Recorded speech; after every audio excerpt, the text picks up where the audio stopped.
जय श्री कृष्णा। आज बात करते हैं दिमाग की। किसको कितना दिमाग दिया भगवान ने। सबसे पहले शेर कितना ताकतवर होता है, लेकिन शेर में दिमाग कितना होता है? सिर्फ 100 ग्राम। उसके बाद हाथी आता है, बड़ा होता है, बलशाली होता है, वह भी उसमें भी बस 200 ग्राम दिमाग होता है। ये वैज्ञानिकों ने निरीक्षण किया है। और उसके बाद आती है बकरी, छोटी सी है, कमज़ोर सी है, लेकिन उसके पास भी कितना दिमाग दिया है भगवान ने? 300 ग्राम दिमाग दिया है। और उसके बाद बंदर आता है। बंदर में दिमाग ज़्यादा होता है, विवेक ज़्यादा होता है, हमारी नकल करता है, उछल कूद करता है, खाने पीने का भी पता है, फ्रिज खोलेगा, सेब निकाल लेगा, कोई फल सब्जी निकाल लेगा, खा लेगा और फ्रिज बंद भी कर देगा। बंदर को भी इतना दिमाग दिया है, तो बंदर में दिमाग है 500 ग्राम। और सबसे ज़्यादा दिमाग दिया है भगवान ने मनुष्य को, हम सबको, हम और आपको। कितना? 1000 ग्राम। अभी तक 500 ग्राम बंदर को दिया, मनुष्य को दिया 1000 ग्राम दिमाग, यानी सबसे ज़्यादा दिमाग दिया है मनुष्य को। मनुष्य ही देखो कितना अच्छी तरह सोचता है, पढ़ता है, कपड़े पहनने का उसको सलीका पता है, खाना पीना भी पता है कैसे खाना है, घूमना फिरना सब बहुत अच्छी मौज मस्ती करता है मनुष्य, क्योंकि दिमाग है। अपने सुख वैभव को भी देखता है, कितना चाहिए, कैसे मिलेगा, सब कुछ व्यवस्था करता है, क्योंकि उसके पास दिमाग है बहुत। एक पिता का एक बेटा था, सारे दिन खाली पड़ा रहता था। पिता ने सोचा, अरे ये जाए, दिमाग तो बतेरा है इसमें भी, भाई जा तू कहीं कुछ काम कर, पर जाता ही नहीं था। ऐसे ही आ जाता था घर में, घूम फिर के खेला कूदा, आया पड़ गया। पिता ने कहा ये कैसे होएगा काम इसका। उसने एक नई कुल्हाड़ी खरीदी पिता ने, और उसको और पैना किया। बेटे से कहा जा जंगल में लकड़ियाँ काट के ला। बेटा चल दिया, कुल्हाड़ी को लेके चल दिया जी। अब चल दिया, हो गई शाम। अब जा रहा है, कभी इधर मार रहा है, दीवार पे मारी, कहीं लोहे पे मारी, कहीं किसी पे मारी, कहीं चट्टान पे मारी, और वापस लौट के आ गया घूम फिर के। पिता ने सोचा आज तो भैया नई कुल्हाड़ी दी है, बैलगाड़ी भर के लकड़ियाँ लाया होगा।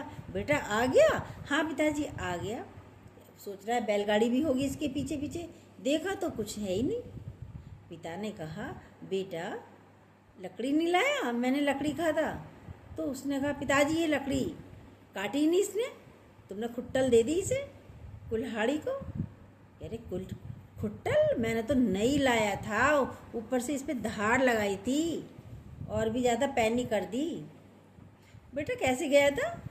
पिता ने कहा। कह रहे कैसे गया, चल के दिखाइए जरा।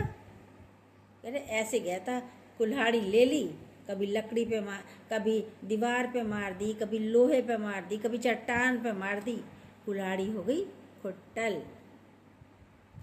हम भी देखो क्या करते हैं, ये तो एक समझाने का तरीका है, एग्जाम्पल है। हमने भी अपना दिमाग, अपनी कुल्हाड़ी, दिमाग भी हमारी कुल्हाड़ी है, खुट्टल कर दी।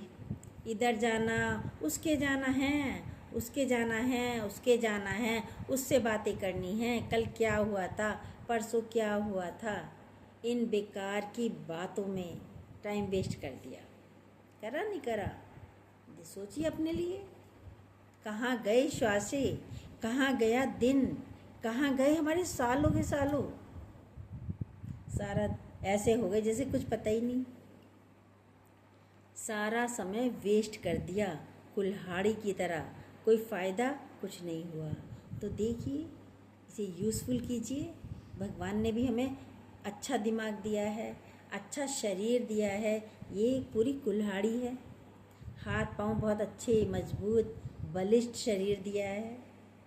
तो दिमाग से चलिए, इसको अपनी श्वासों को खराब मत कीजिए, शरीर को भी बेकार की चीज़ों में आना जाने में वेस्ट मत कीजिए, भगवान में लगाइए, क्योंकि हमारे साथ सिर्फ भगवत नाम ही जाएगा और सारे काम तो ऑटोमेटिक होते ही रहेंगे। यदि हमें भूख लगी तो खाना बनाएंगे भी, खाएंगे भी और गृहस्थी में खिलाएंगे भी। ये सब काम ऑटोमेटिक हैं, सेकेंडरी हैं, ये होते रहेंगे। देखिए आप कहाँ लगे हो, लेकिन भगवान का नाम ज़्यादा ज़रूरी है। सत्संग बहुत ज़रूरी है। ये हमारा जीवन बनाता है, ये हमें सबसे ज़्यादा आनंद देता है, शांति देता है। तो अपनी शांति को हम क्यों खराब करें? किसी के लिए भी नहीं करनी है। जय श्री कृष्णा। यदि ये बातें आपको अच्छी लगी हो तो प्लीज़ जो न्यू हो सब्सक्राइब कीजिएगा, बेल को दोबारा प्रेस कीजिएगा। आज आपको पता चला ना कि सबसे ज़्यादा दिमाग हमें ही दिया है, तो दिमाग को कहाँ लगाना है?